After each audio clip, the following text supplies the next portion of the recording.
Olá, boa noite. Que a graça e a paz do nosso Senhor e Salvador Jesus Cristo esteja sobre você, sobre a sua casa.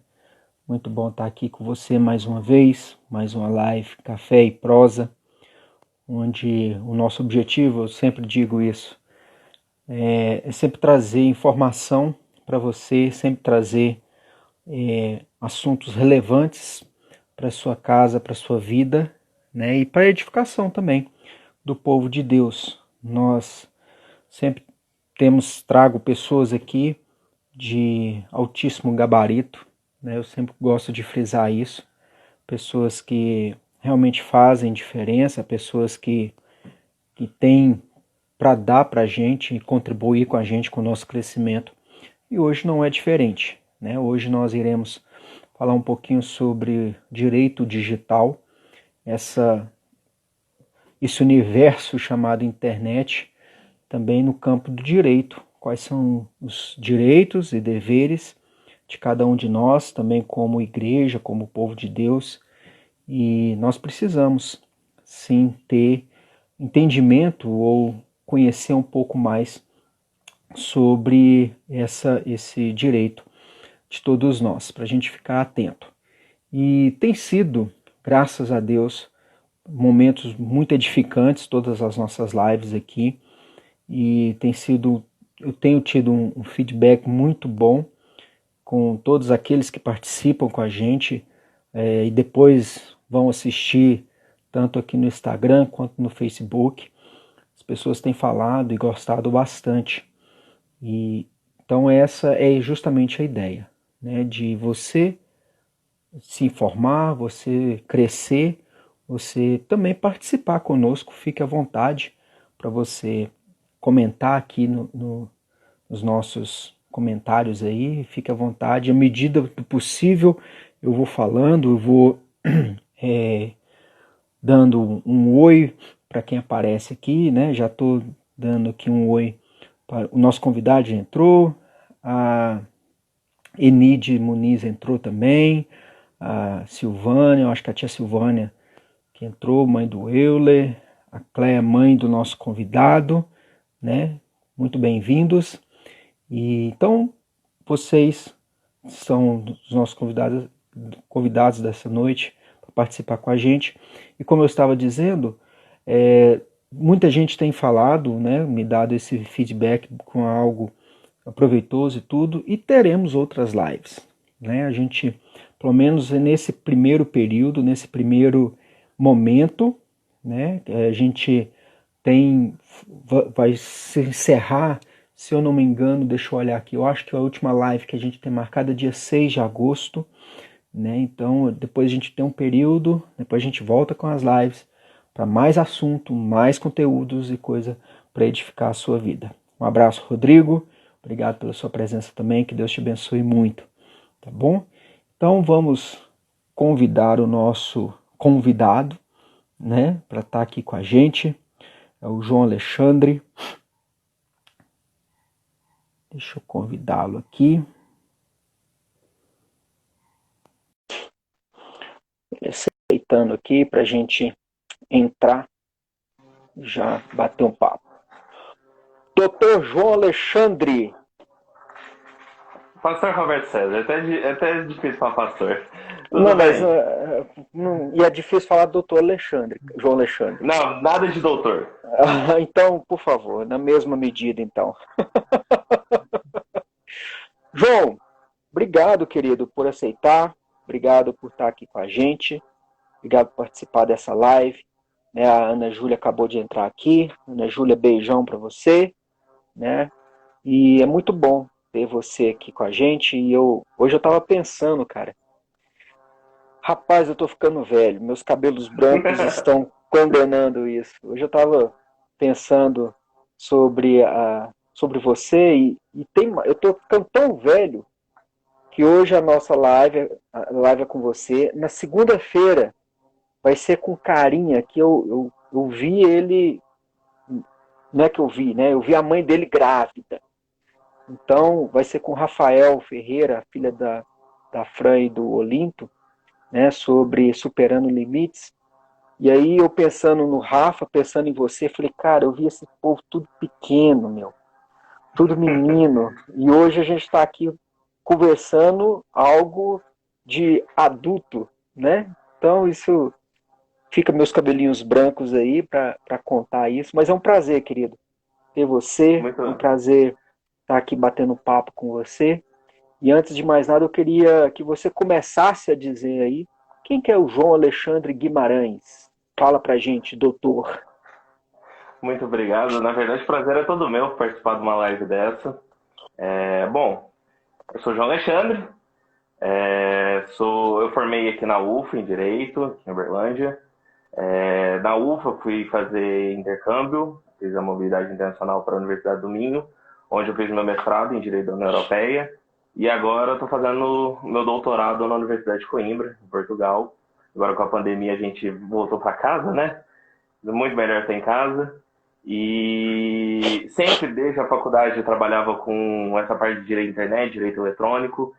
E meu doutorado, meu mestrado foi sobre isso, meu doutorado está sendo sobre isso e eu acho que é um assunto bastante relevante para o mundo e principalmente na área do direito que acaba regulamentando o nosso jeito de usar, o nosso jeito de agir dentro da internet. Uhum. Joia. João, eu fiz algumas pesquisas aqui. Se eu tiver errado, você vai me falando aí, me corrigindo. Mas o direito digital é um conjunto de normas, aplicações, conhecimentos e regulação das relações jurídicas realizadas no meio digital, né? Esse ramo do direito, ele cria parâmetros e regras para que as interações que ocorrem no meio online aconteçam de forma harmônicas, né? Então, quando a gente fala de direito, a gente sempre, pelo menos quem, quem é leigo no assunto, eu sou leigo nesse assunto total de direito, mas quando a gente fala de direito, a gente já pensa naquele tribunal, naquela coisa, em lei, em algo bem rígido, bem severo e tudo. Fala para mim um pouquinho o que é esse direito digital? Como que surgiu isso? Né? Claro, tem vindo da internet que, que, que chegou para a gente lá ainda na década de 60, de 70, que começou a internet, que se iniciou na internet, depois popularizou. Mas como que é essa questão desse direito digital? O que você pode de uma forma introdutória, trazer para a gente isso aí. Beto, começou, na verdade, quando os primeiros autores que falam sobre a questão da proteção, começa na proteção da vida privada. Os grandes autores começam em 1890, né, nos Estados Unidos, 1800, não em 1900, 1890, nos Estados Unidos, protegendo a questão da vida privada, de você poder ter uma vida privada, você ter um imóvel, você poder ter, que não dependeria do governo. Com o advento da internet, com o advento das tecnologias, então vamos colocar máquina de datilografia ainda, com a imprensa começando a Eu divulgar fiz notícias, curso. começa a divulgar notícias e coisas, começa na Europa um movimento chamado de autodeterminação informacional. O que significa isso? Você autodeterminar a sua informação. Então, hoje, você vai num consultório médico, você vai num consultório odontológico, o meu pai, por exemplo, num consultório de fisioterapia, e você faz uma ficha cadastral. Ou o próprio, quando você ia firmar um contrato com uma operadora ou com alguém, você faz uma ficha cadastral. E esse direito na Europa te dava a possibilidade de escolher os dados que você quisesse passar. Então, eu não quero passar esse dado, era seu direito. E na Europa, isso começa na década de 70, mais ou menos. Então, Portugal, Alemanha, os grandes países, de grandes juristas aí, começa nessa época. Com o advento da internet, a Europa dá um passo à frente. Em 1995 começa a Diretiva 9546, que é a Uhum. diretiva que começa a proteção realmente dos dados e essa questão de realmente direcionar para onde vai a internet. E aí vem outros regulamentos, vem outras diretivas. A diretiva é o quê? É uma lei que tem que ser colocado dentro do ordenamento jurídico do Estado-membro. Então, quem é os Estados-membros hoje, que são 28, vamos ver aí o Brexit, né, que vai sair daqui a uns dias, mas todos os Estados-membros têm que obedecer essa lei vindo do parlamento. Então, nós hoje tínhamos a diretiva, Hoje nós temos o regulamento é uma lei mais forte, uma lei que tem que ser exercida exatamente daquele jeito em todos os países. Então a internet vem, ao mesmo tempo que a internet anda, a Europa também anda com a sua lei. O problema é que os outros países esqueceram de andar. Inclusive os Estados Unidos o próprio Estados Unidos reconhece que o Vale do Silício, onde estão as grandes empresas de tecnologia, eles entendem que elas tinham que regular elas mesmas. Então, as próprias empresas deveriam fazer a própria lei. O Brasil ficou no meio do caminho. Então, o Brasil traz algumas leis como o Marco Civil da Internet, que não foi tão eficaz. Inclusive, vem agora a Lei Geral de Proteção de Dados. Era para entrar em vigor agora em agosto, só que o Bolsonaro, através da medida provisória 959, adiou para dia 3 de maio. Só que essa medida provisória ainda não virou lei. E aí o direito digital surge para fazer com que nós tivéssemos a segurança. Então, a mesma segurança que você tem de fazer um contrato de compra e venda, de você se relacionar, os direitos civis que você tem no seu cotidiano, na sua vida normal, isso também será aplicado dentro da internet. Porque sempre teve aquela história, a internet é um lugar sem lei. A internet você pode baixar filmes, você pode baixar música, direitos autorais não existem. Não, existe direitos. E hoje ainda mais, para proteger nós, usuários, das grandes empresas, que todo mundo sabe, nós somos controlados aí por 5, 6 empresas no máximo. Então hoje, nós estamos usando o Instagram é do Facebook. Então o Facebook tem o Facebook, Instagram e WhatsApp. Então eu acho que metade do meu dia já vai por conta do Facebook. A outra metade vai por conta do Windows. Então hoje, para quem tem iPhone, tem o sistema Apple, para quem tem Android, o Android tem a parceria com a Google. Então, hoje nós estamos sendo controlados, vamos dizer assim, nós usamos de plataformas que são de algumas empresas. E o direito digital vem para exercer o direito do nosso cotidiano para dentro da internet. Joia. Mas a gente vai falar um pouquinho sobre essa Lei Geral de Proteção de Dados, né, que eu acho importante até mesmo para nós como instituição, como igreja, entendermos um pouquinho que isso também vai afetar de alguma forma a gente, né, como igreja. Daqui a pouquinho a gente volta aí para a gente falar um pouquinho sobre isso. Então, quando você traz esse estudo ou traz essa reflexão sobre a questão do direito, a gente vê que não é de agora, né? Não é, falou 1800, eu assustei, né? De realmente tem muito tempo de pessoas lá atrás pensando sobre essa questão de resguardar, de proteger os nossos dados, né? Aquilo que a gente tem que pode ou não ser passado até mesmo para a nossa proteção, que hoje em dia, infelizmente, a gente vê aí várias pessoas sendo clonadas, a conta de cartão de crédito, e outro dia o meu Netflix foi clonado, para você ter uma ideia, né? Então, assim, algo que surreal.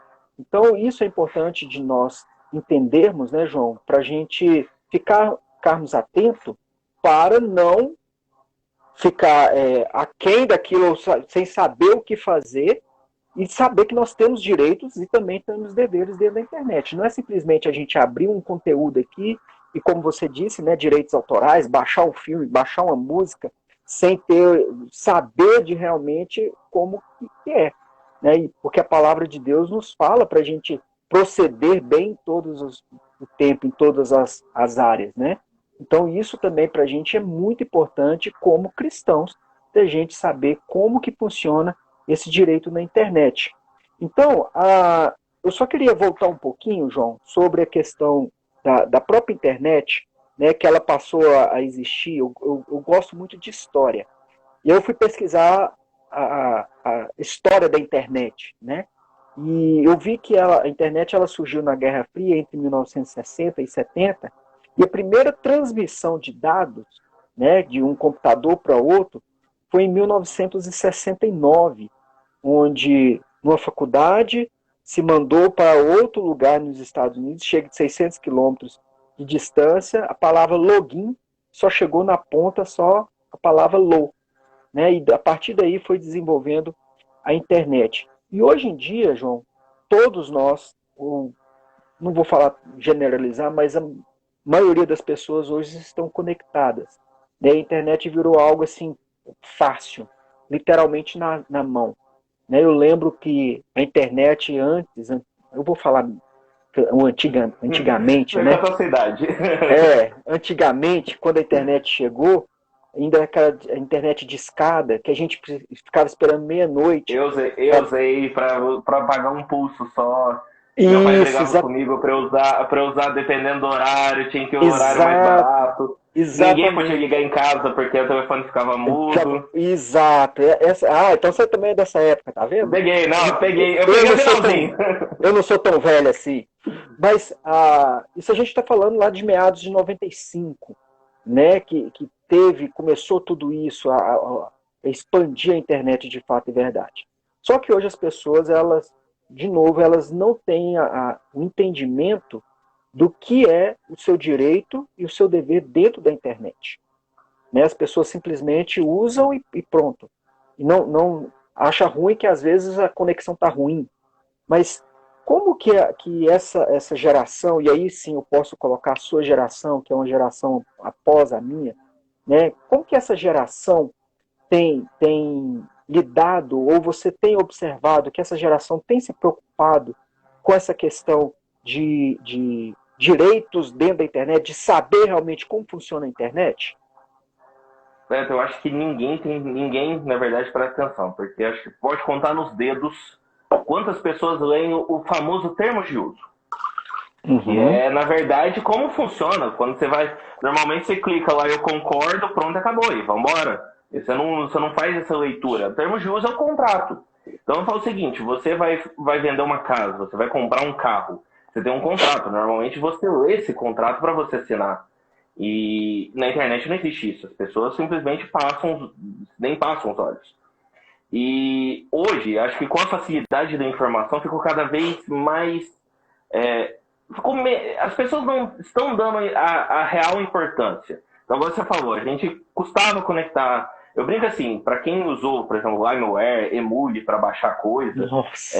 ficava 3 dias para baixar um CD, aí quando você chegava no CD não era CD, quando você baixava o filme não era filme. E hoje todo mundo tem Netflix, todo mundo tem Spotify, e você num 2 cliques no celular você já está assistindo um filme. Tem vários tipos de streaming. Eu acho que o streaming, inclusive, diminuiu a questão da pirataria. Mas as pessoas agora esqueceram dessa questão de dificuldade. E essa sensação de facilidade, eu acho que faz com que a gente vê o mal da sociedade, vamos dizer assim, na internet. Porque as pessoas entendem que a concepção, né, de quem surgiu com a internet, quem viveu com a internet, é que a internet é uma terra sem lei. E aí Uhum. acaba que essa concepção foi passando. Só que você não vai chegar no meio da rua e vai xingar uma pessoa. Você não vai chegar no meio da rua e vai agredir uma pessoa. Você não vai chegar no meio da rua e vai falar: se eu estou vendendo esse carro, se você não é dono desse carro. Porque você vai ter sanção, você vai ter penas, você vai ter problemas com a justiça. E na internet o pessoal acha que não, eu tenho na internet, eu não tenho contato, a pessoa não sabe quem eu sou. E esse é o problema. Porque, na verdade, todo mundo sabe quem você é. Você tem um endereço de IP, você tem o endereço do seu celular, então todo celular até tem um código na internet que você vê o nome do seu celular. Além do nome, você tem um código MAC que é de cada aparelho, é um único de cada aparelho, de cada computador, de cada Smart TV. Então, assim, hoje a internet é rastreável. Você tem os Tipo cookies um dentro da RG, né, internet. João? Não tem como hoje você falar assim: eu não, o que eu fazer aqui as pessoas não vão descobrir. Vão descobrir. Talvez não facilmente, mas vão descobrir. Então, querendo ou não, as pessoas perderam essa noção na hora do contato, de perder o contato físico e ir para o virtual. E agora com a pandemia, Uhum. eu acho que piorou, porque aí a questão toda ficou para dentro da internet. E aí realmente você perde esse nexo do real, do que é real, do que é virtual.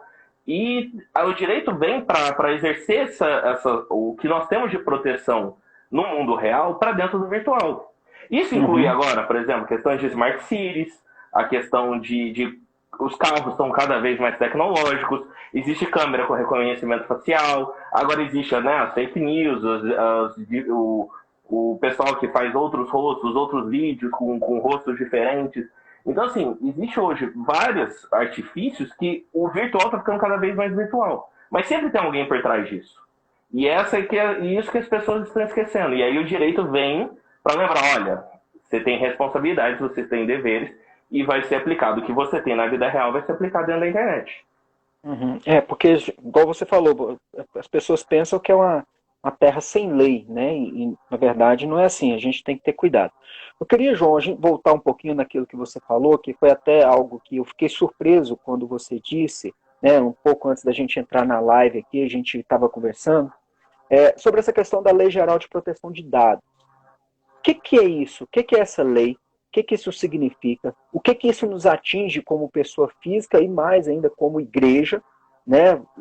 Você também é um cristão, você faz parte de uma igreja, você está à frente no sentido da comunicação, né? É um dos que estão na frente da comunicação da Segunda Igreja Presbiteriana. E só abrindo parênteses, você e toda a equipe, eu queria parabenizar vocês que têm feito um trabalho de excelência, né? Eu tenho acompanhado vocês e realmente é algo de tirar o chapéu, e a Bíblia fala que a gente precisa honrar quem merece honra. Então, parabéns a você e toda a equipe com relação a isso. O que é essa lei que traz, essa lei geral de proteção de dados? Ela pode afetar, isso é até bom também para as pessoas que estão nos assistindo e vão assistir depois, pastores inclusive, que precisam também saber disso, o que essa lei pode nos atingir fisicamente, como pessoa física, e também como a questão da igreja, de uma forma geral, como instituição. Primeiro, agradecer por assistir, né, pela audiência qualificada aos nossos programas da Segunda Igreja. Deixa eu só mandar um abraço ao Samuel, um amigo meu lá de Coimbra, está assistindo. É português ou não? Vamos lá, é português. Oh. A Lei Geral de Proteção de Dados vem com essa perspectiva de proteção que eu contei da Europa. Na Europa, desde 2016, tem um Regulamento Geral de Proteção de Dados, que é uma lei forte que veio para proteger. Mas proteger o quê? O dado pessoal. Mas o que é o dado pessoal? O dado pessoal é todo o dado que pode identificar uma pessoa. Então pode ser nome, pode ser CPF, pode ser uma foto, pode ser um cartão de crédito, um número de cartão de crédito, pode ser o seu login do Netflix. Então tudo que é dado pessoal, ele tem que ser protegido e está sendo, era para ser protegido agora a partir de agosto. E o que proteger do quê? De um tratamento. Então as pessoas pegam dado pessoal para fazer um tratamento.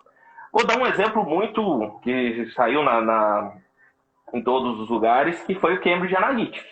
O Cambridge Analytica pegou os dados das contas do Facebook, fez um estudo e conseguiu influenciar a questão da votação do Brexit, eleição do Trump, tudo com dados irregulares. Eles pegaram dados, roubaram dados, mais de 30 milhões de contas, e mapearam o comportamento das pessoas. Isso foi um exemplo, assim, grandioso. Mas o que pode se aplicar na igreja? A igreja tem uma lista de membros. A igreja tem uma lista com o aniversário das pessoas, com o nome das pessoas, e a partir dessa lei, esses dados, que normalmente são armazenados no computador, eles vão ter que ter o consentimento. Então, o usuário, igual eu falei da questão da autodeterminação, quem é o detentor do dado vai ter que ceder o seu dado. Ele vai ter que consentir que você está pegando aquele dado. E consentir para que você está usando aquele dado. Então, hoje, os formulários da igreja, por exemplo, vai ter que escrever, olha, nós vamos pegar seu dado para armazenar para a igreja, para colocar no boletim nos aniversários, para a gente fazer um mapeamento de quem frequenta a igreja. Então, né, e colocar todas as informações do porquê você está pegando aqueles dados. E mais, você tem que datar. Então, nós vamos pegar esses dados e esses dados vão valer para X tempo. Você é obrigado a datar. Então, vou datar assim, por 5 anos, depois vamos fazer um novo censo da igreja. Então, você vai lá, dá o consentimento e esse dado vale por 5 anos. Aí, depois dos 5 anos, a igreja vai ser obrigada a pagar, eliminar, né, pelo LGPD, fazer a eliminação, ou ele vai ter que anonimizar o dado. O que é anonimizar? Deixar de ser pessoal. Então, vamos dizer assim, eu, João Alexandre, vai ser homem, 25 anos, vai ser entre 20 e 30 anos, que faz tal coisa, e não pode mais aquela informação conseguir ser ligada a mim. Então, essa é a questão da proteção de dados. Só que isso, por exemplo, a igreja é uma coisa muito pequena. Agora, pega isso em relação ao Facebook, ao WhatsApp, que tem milhões de contas. Então, eles vão pegar essas milhões de contas, inclusive para quem está acessando o Instagram, recebeu uma notificação essa semana de Nós vamos recolher seus dados de forma diferente, porque a lei no Brasil vai mudar. É essa Lei Geral de Proteção de Dados. Então, você, a partir de estar usando, como você não leu o termo de uso, se você leu o termo de uso, está lá. Que eles vão captar os dados e que esses dados podem ser até vendidos. Um exemplo muito legal que aconteceu no Brasil foi a HBO Go, que todo mundo assinou por causa do Game of Thrones. Ah, vamos assistir a temporada final do Game of Thrones. E o Game of Thrones está falando em termos de uso. Nós vamos recolher os seus dados, nós vamos vender os seus dados para terceiros e para quem a gente quiser. Foi mais ou menos isso que eles colocaram. E, tipo assim, ninguém leu e todo mundo concordou. Então, o seu login lá, a sua localização, quem estava assistindo, onde estava assistindo, que horário estava assistindo, isso pode virar uma publicidade muito bem direcionada. Isso dentro das grandes empresas, como o Facebook, o YouTube, hoje sobrevive. Você vê o videozinho antes do vídeo que você quer no YouTube por causa disso. Tem publicidade no Instagram por causa disso. A rede é gratuita.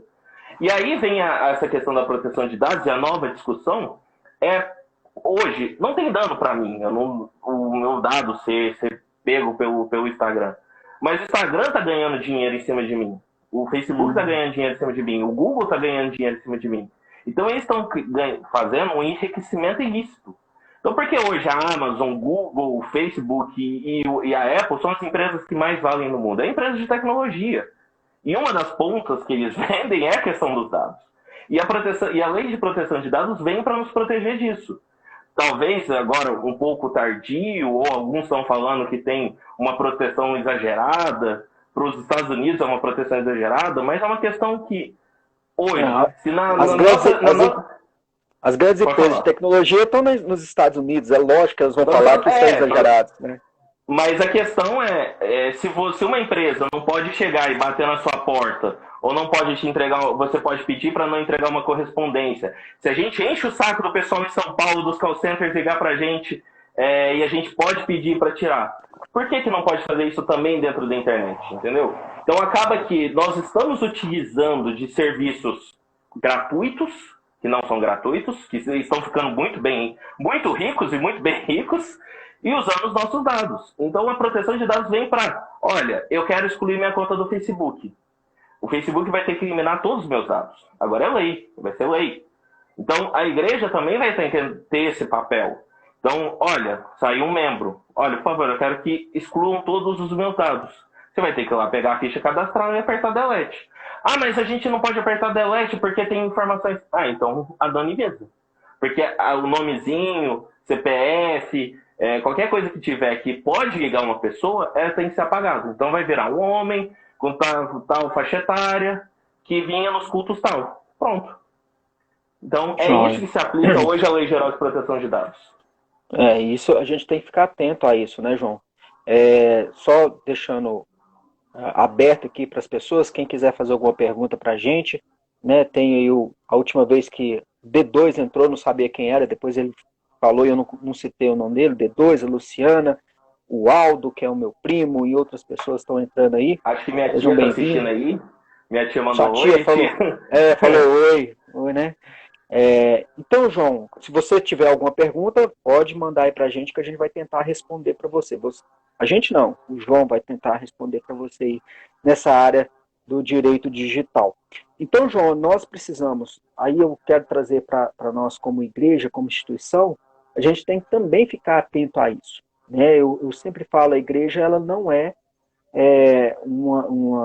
algo separado da sociedade. A gente tem que entender que a igreja faz parte da sociedade, estamos inseridos na sociedade e temos lei que nos protege, mas também nós temos as nossas responsabilidades, né? Aí acho que é o Paulo Henrique, PS. Eu acho que é também. É ele. Eu acho que é. Abraço para você, querido. Deus te abençoe, viu? Só um parênteses aqui. Se for o Paulo Henrique que eu estou pensando, né? O Pete. Então, Pete, é esse mesmo, né? Pete, eu quero fazer uma live com você, viu? Já estou jogando aqui ao vivo para a gente conversar depois. O Aldo, que é meu primo, primeiramente, boa noite, meu primo, boa noite. Então, João, a gente tem que entender que nós, como igreja, nós somos responsáveis, estamos inseridos na sociedade, nessa sociedade nós temos direitos e nós temos deveres. Então, nós precisamos também ficar atentos sobre essas questões de direito, né? Inclusive essas, porque parece que é algo tão pequeno, né? Algo tão simples, mas se você ir mais profundo, você vai ver que é algo que qualquer pessoa, por exemplo, se eu me sentir, eu estou dizendo como cidadão, me sentir inviolado da igreja, eu posso entrar na justiça. Não é isso? E Se eu causar falar, um não. problema muito grande. Por Aham. exemplo, se indo nesse caminho, se, por exemplo, uma pessoa sai da igreja e fala, olha, eles estão mantendo meus dados, não sei por quê. Pode ser, vamos dizer assim, a igreja passa para alguém, assim, para um membro da igreja ou Ou para dentro. pode sofrer um ataque de hacker. Por que não? Não, também, mas a questão do hacker pode ser criminal e aí afasta a responsabilidade.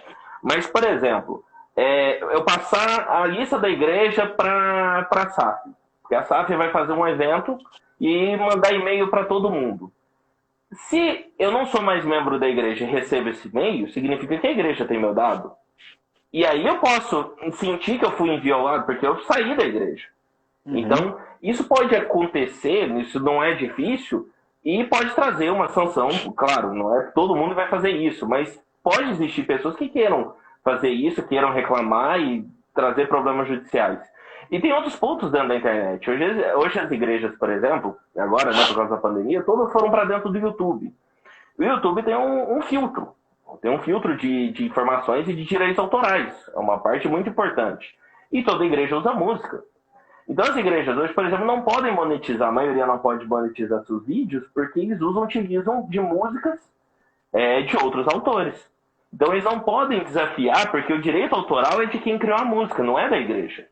Então não pode fazer. Ah, mas eu preciso, eu quero soltar um vídeo. Por que hoje alguns pastores colocam só a palavra?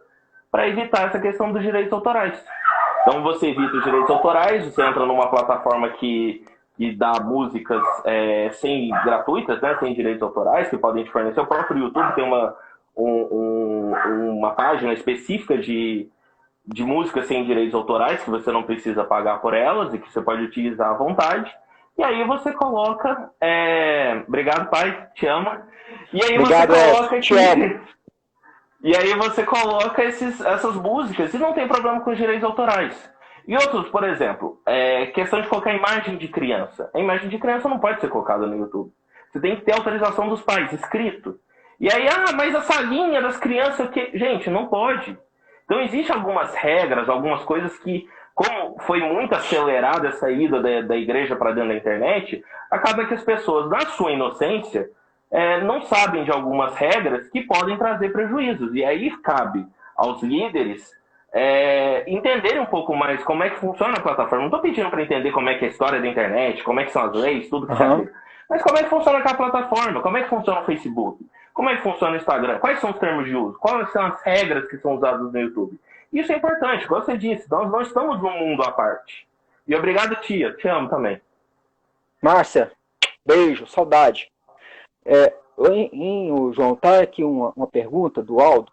Ele fala assim: no caso de clonagem de uma conta, quem é o responsável? Ou melhor, quem eu devo processar? Ele já está engatando. Esse é meu primo. Ele não, 880. Questão de clonagem é crime. É a primeira coisa. Algum hacker, algum criminoso fez isso. Por exemplo, vazou. Se você é de uma empresa e seus dados foram clonados e foram vazados, você tem a responsabilidade do seu software de segurança, seu antivírus, ou quem você paga. Então a igreja, por exemplo, precisa certificar que aqueles dados estão guardados, estão bem guardados, você tem uma licença, porque uma vez que você for clonado, você for roubado, você tem como culpar alguém, vamos dizer assim, porque senão a culpa vai ser exclusiva sua. Isso é dentro da responsabilidade civil. Então você tem a responsabilidade, se você pegou esses dados para tratar, você é obrigado a proteger esses dados. Então hoje você paga um antivírus bom ou um sistema de nuvem bom. Se esse sistema de nuvem tiver um vazamento, a culpa cai sobre você, só que você pode responsabilizar esse sistema de nuvem.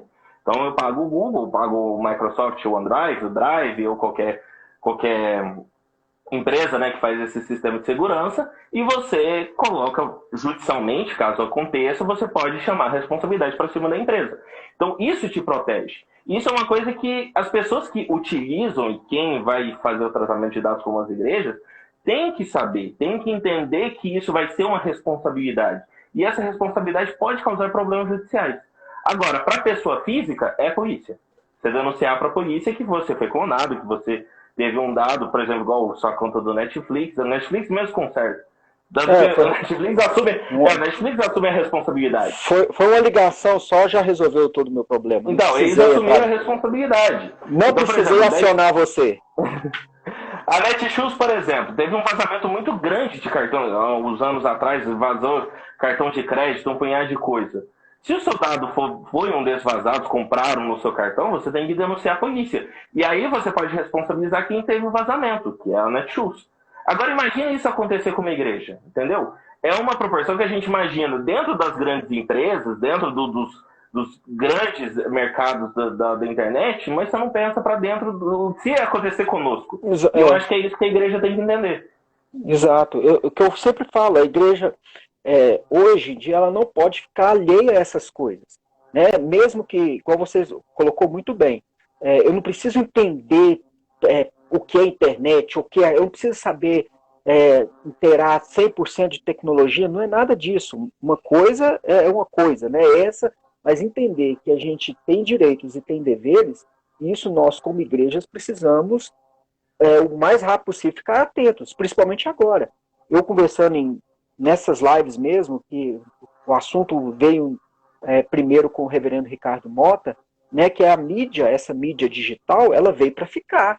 E nós, como igreja, nós precisamos entender essa nova mídia, como trabalhar com ela, como ser uma ferramenta para a expansão do reino, né, para a propagação do evangelho. E isso a gente não pode fazer de qualquer jeito. A gente não pode simplesmente abrir alguma coisa e pronto, acabou. Nós temos que ter responsabilidade, né, João? E tem que entender como funciona. Eu acho que isso é o básico. Então, por exemplo, colocar uma historinha bem legal que é a questão do filtro do Google, Content ID. O Content ID surgiu no Brasil. Surgiu por causa da Daniela Sicareg, quando ela foi namorar na praia de Ibiza, o vídeo vazou, teve uma sequência de fotos que virou vídeo, e ela entrou com um processo pedindo para que o YouTube excluísse esses vídeos. O YouTube falou que não tinha capacidade, a justiça brasileira falou que tinha, fizeram um filtro muito poderoso, e desse filtro agora virou uma grande fonte de renda para o YouTube, porque ele garante para o produtor de mídia, né, que, por exemplo, minha irmã que está cantando, eu comprei a licença para que o YouTube, toda vez que tocar a música dela, tem o Content ID falando, olha, essa música é da Ana Júlia.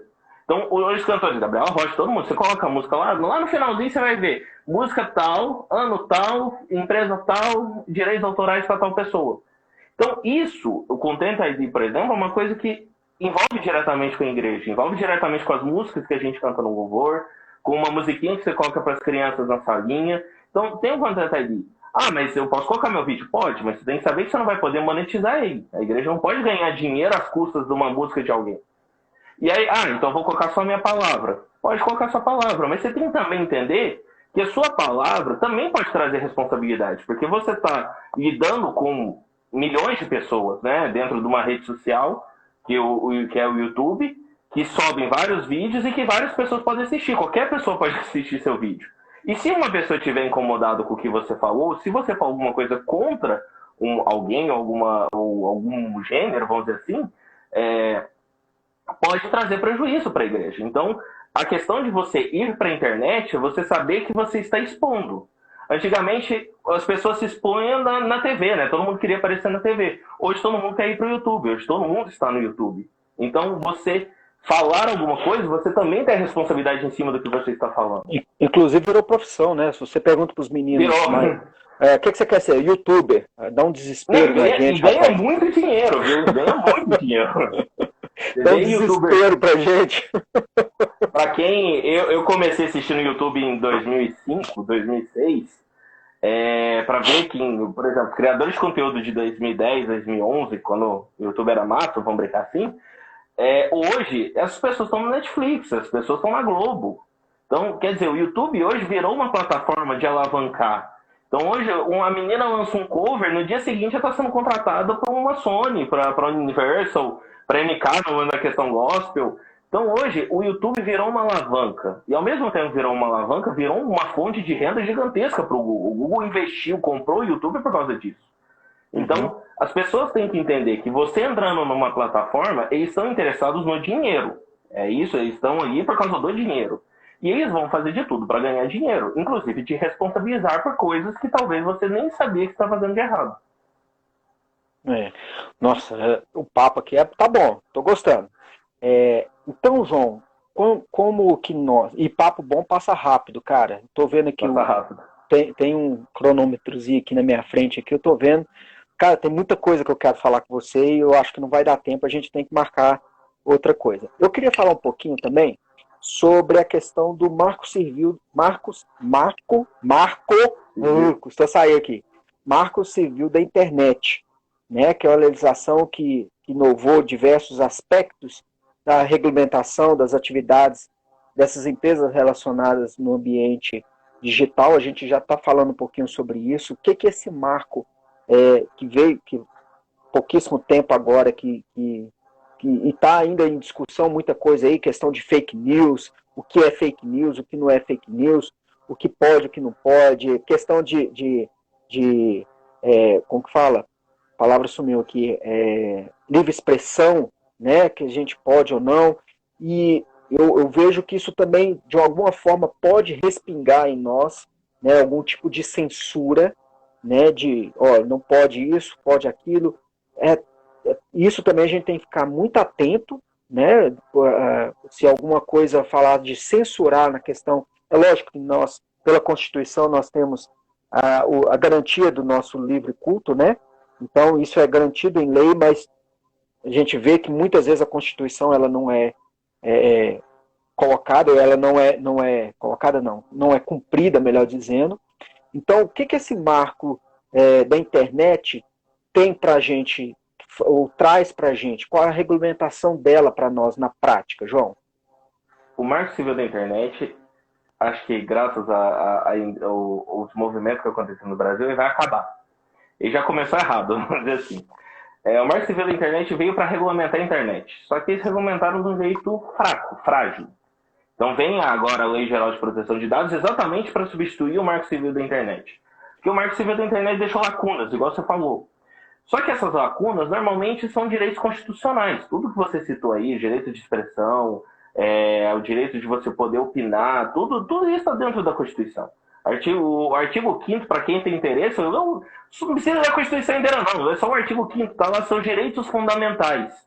Esses direitos fundamentais vêm, né, do lado da França, da Revolução Francesa, dos direitos dos homens, e veio, né, progredindo até chegar na Constituição nossa de 1988.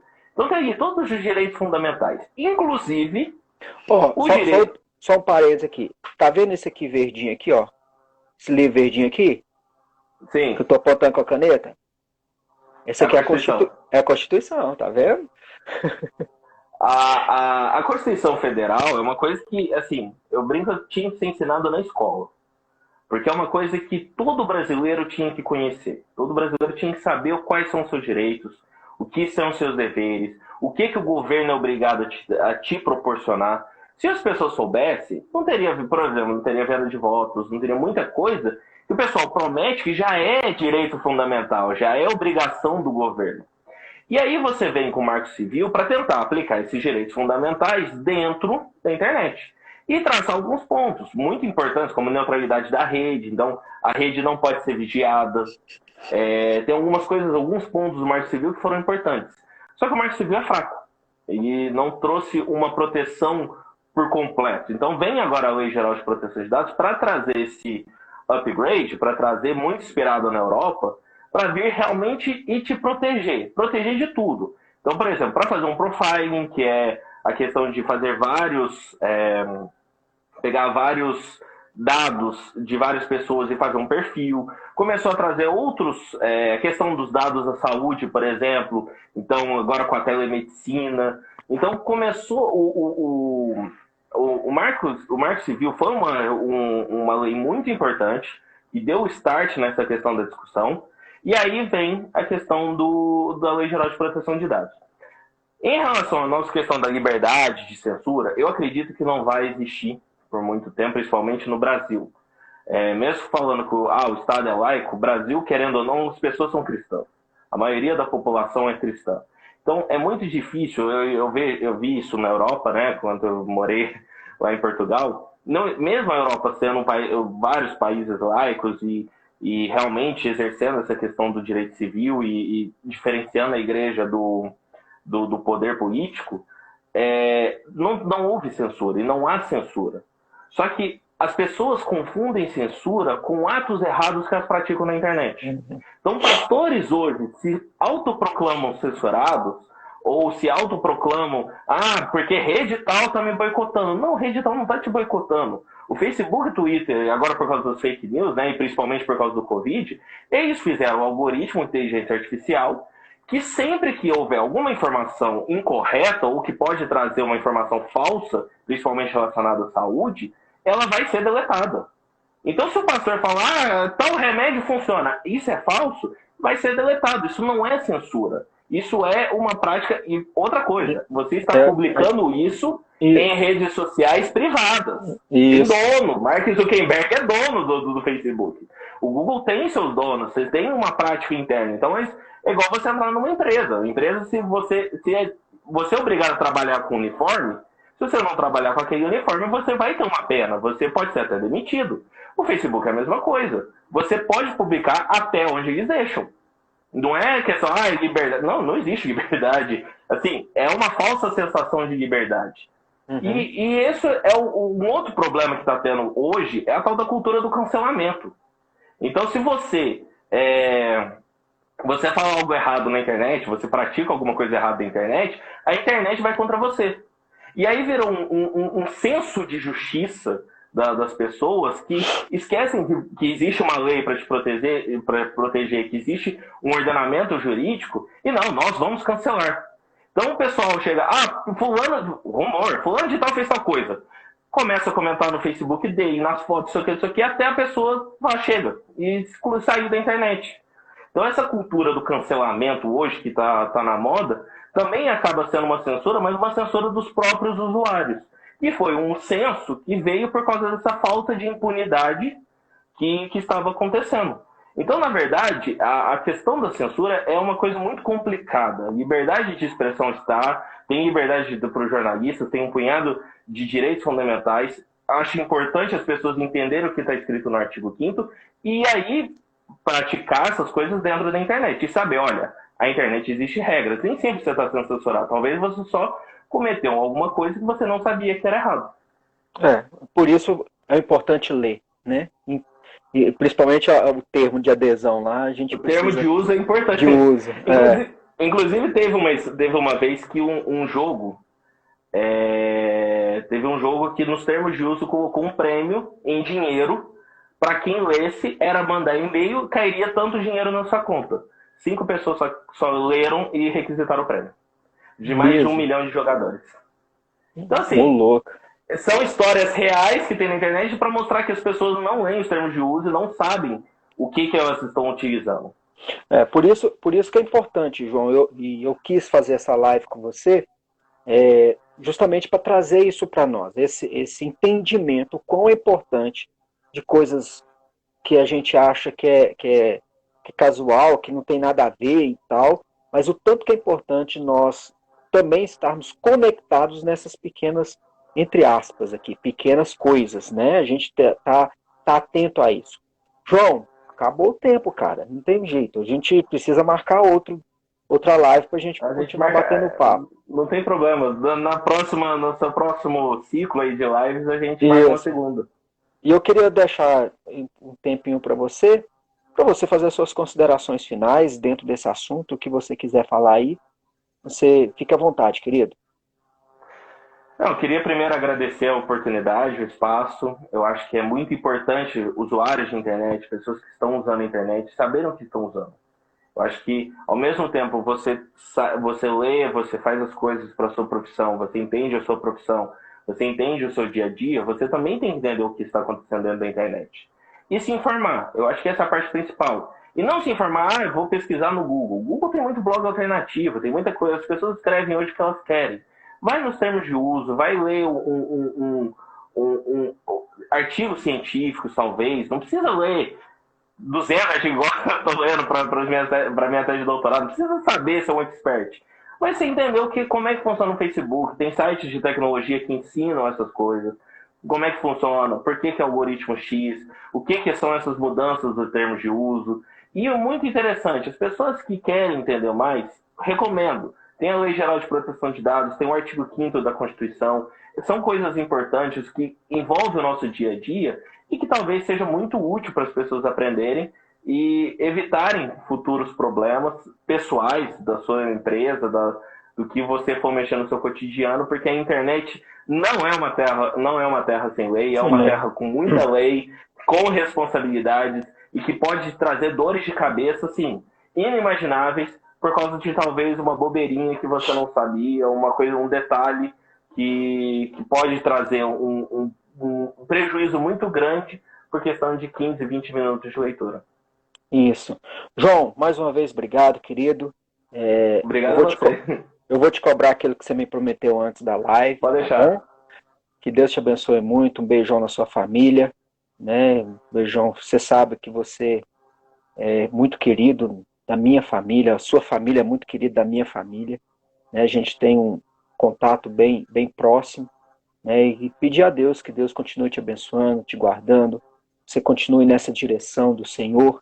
Você continue ouvindo sempre a voz de Deus e sempre faz essa diferença, viu, querido? Onde você está, como você tem feito, né, no seu doutorado, na sua caminhada aí, nessas idas e vindas de Portugal, que Deus te guarde muito, tá bom? Então que Deus derrame muito, muito, muito na sua vida.